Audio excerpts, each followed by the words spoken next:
Soutenu par qui? Par les États-Unis. Ce qu'on va faire, c'est qu'on va atteindre les États-Unis pour que la politique en Égypte change. Donc il voit global. La réflexion, elle a une logique, elle est fausse, il faut la contester, les moyens sont faux, c'est immoral, c'est à condamner, mais ça a une logique. Il a juste écrit une thèse sur Nietzsche, mais c'est pas grave. Ce que vous êtes en train de dire, c'est que les Moudjahidines, qui comprenaient la résistance à l'occupation française aussi au nom de leurs références, étaient finalement les précurseurs de ce qui s'est passé après. Ça ne tient pas, c'est pas sérieux, c'est pas historique. Les femmes tunisiennes sont contentes avec le système politique tunisien. Vous ne devez pas être en contact avec les femmes tunisiennes. Bien sûr. Celui que vous présentez comme étant si opposé à toutes les femmes, sa première fille est éduquée, la deuxième est professeure d'économie, la troisième est ingénieure, la quatrième est médecin. Ça va? C'est qu'on ne retient que le Averroès rationaliste. Il nous arrange, il nous ressemble tellement, il utilise les mêmes mots, apparemment. C'est Aristote, revu et corrigé par Aristote lui-même dans la tradition arabe. Ah, les innocents qui sont morts en Afghanistan sont des victimes collatérales. Eh ben, c'est collatéral, si c'est ce rationalisme-là, c'est cette démocratie-là, vous me faites très peur. Dans la tradition musulmane, et c'est là où je ne suis pas d'accord avec la façon dont vous diagnostiquez les choses. La fidélité, telle que je la conçois, n'est pas une fidélité du statu quo. Je dirais même plus, dans la tradition légale musulmane dès l'origine, la seule fidélité qui soit ne se conçoit que par l'évolution de la pensée. C'est en évoluant par le processus de l'ijtihad, c'est-à-dire la pensée rationaliste appliquée qui tire des sources, des principes et des visions et qui va s'appliquer sur le terrain dans la relation au contexte social et environnement. Pas de fidélité sans évolution. Mais vous voyez, c'est un tout petit peu différent que votre approche. Je ne dogmatise pas la rationalité et je ne dogmatise pas le produit de la raison. Monsieur Medeb, je vous en veux pour une chose très profondément ce soir. Que vous ayez pu ici sur ce plateau et devant moi, au nom de tout ce que je sais de ce qui se passe aujourd'hui dans le monde musulman.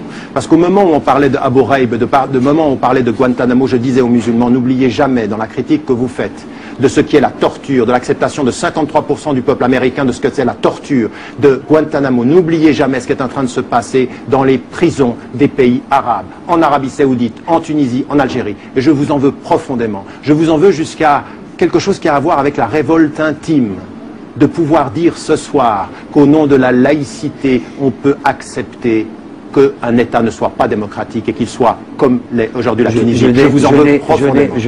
L'idée de faire entendre une voix qui rappelle d'une voix chiite ce qu'il est représentant du sunnisme, ça c'est un message très très clair sur la volonté de diviser. Les Américains en Irak veulent diviser ces camps pour des raisons qui sont extrêmement cyniques quant à leur mainmise sur le pays. Donc ça n'enlève pas le fait que ce qu'a produit son exécution, ce n'est pas de le transformer lui en martyr, mais beaucoup plus de considérer les États-Unis et ceux qui ont fait silence sur cette exécution comme ceux qui promeuvent et la guerre et la mort et finalement qui développent des grands principes de démocratie et qui les oublient quand il s'agit de les voir appliqués sur le terrain.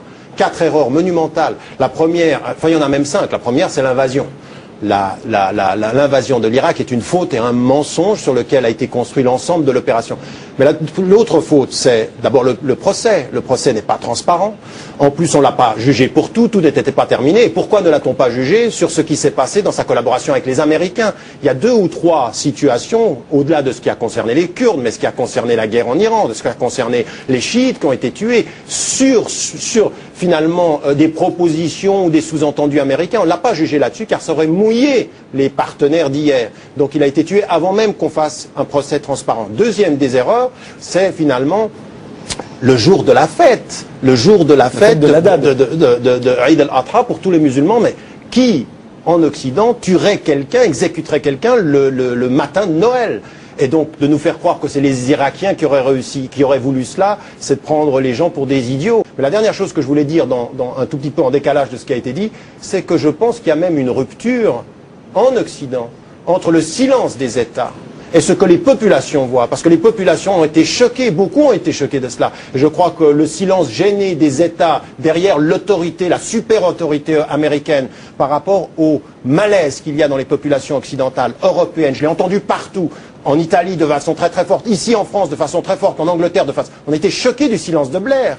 Des pays qui disent être contre la peine de mort et qui acceptent une peine de mort de cette façon-là, c'est cruel, c'est inhumain et c'est surtout producteur de tensions entre 2 univers de référence. Le premier responsable de la débâcle du monde arabe, c'est les pays arabes eux-mêmes. Ça, c'est une réalité. Je veux dire, quand on nous dit tout le temps, non mais attendez, la cause de tous nos problèmes, c'est le conflit israélo-palestinien. Non, c'est la conséquence de nos problèmes. Ça n'est que la conséquence de sociétés qui n'arrivent pas à une société civile trop silencieuse, et puis des dictatures. Vous avez tout à l'heure dit une chose sur le Barse, par exemple, qui était le régime laïque. Il y a un énorme malentendu dans les consciences musulmanes. La laïcité dans le monde arabo-musulman, ou musulman dans son ensemble, n'a jamais été associée à ce à quoi la laïcité a été historiquement associée. En Occident, c'est l'émergence de la liberté et du pluralisme religieux. Dans le monde arabe, c'est Kamal Atatürk, c'est Saddam Hussein, c'est Hafez el-Assad, tous des dictateurs, tous dans la répression. C'était le pluralisme sans la démocratie. Donc quand vous arrivez avec le terme laïcité, pour les uns, ça a une autre référence que pour les autres. Sauf si on a étudié, sauf si on connaît le processus qui a permis le pluralisme. Ça, c'est une première des choses. Et donc là, ce qui a été mis en évidence tout à l'heure sur les régimes arabes, sur les connivences, sur les trahisons, on est aujourd'hui en face pour moi, c'est une débâcle du monde arabe. Et puis, les premiers à être responsables. Attendez, pendant tout l'été, on a vu ce qui s'est passé au Liban. Silence des États arabes. Silence après ce qui s'est passé après cette exécution. Les seuls qui ont parlé, il a fallu 3 jours pour qu'ils réagissent. C'est ensuite les Américains, les Européens, qui montrent bien le malaise profond qu'il y a. Je crois qu'il faut qu'on sache regarder les problèmes sans avoir une vision, c'est ou la faute des uns ou la faute des autres. Ce qui me paraît intéressant, c'est que cette approche-là, elle est louable quand on connaît le cadre. Ce qui m'a intéressé, parce que je pense que la vie du prophète est la meilleure des introductions à l'islam. Vous ne pouvez pas donner à quelqu'un le Coran en lui disant « lisez, vous comprendrez l'islam ». C'est beaucoup trop difficile. Par contre, la vie du prophète, c'est une mise en situation, une mise en histoire et une mise en chronologie. Et ça, c'est très très important. Pour ce qui me concerne, les mêmes intentions ont été partagées. Mais moi, ce qui m'intéressait aussi, c'est de dire... Dans votre livre à vous, là. Oui, non, mais ce qui m'intéressait, c'était ça. C'est de dire, à un moment donné, ce qui est important pour tout le public qui est autour de nous, c'est pas simplement de savoir quels sont les faits qui ont été authentifiés, mais aussi de savoir qu'est-ce que les musulmans croient quand ils s'approchent de cet homme et de cette vie. Qu'est-ce qui fait sens dans sa relation aux femmes, dans sa relation à la nature, dans sa relation à la guerre, dans sa relation aux autres religions? C'est important, encore une fois, il y a une approche qui est de l'intérieur, qui consiste à dire, écoutez, les musulmans croient en ça, vous pouvez ne pas être d'accord, mais il faut vous décentrer de votre propre univers.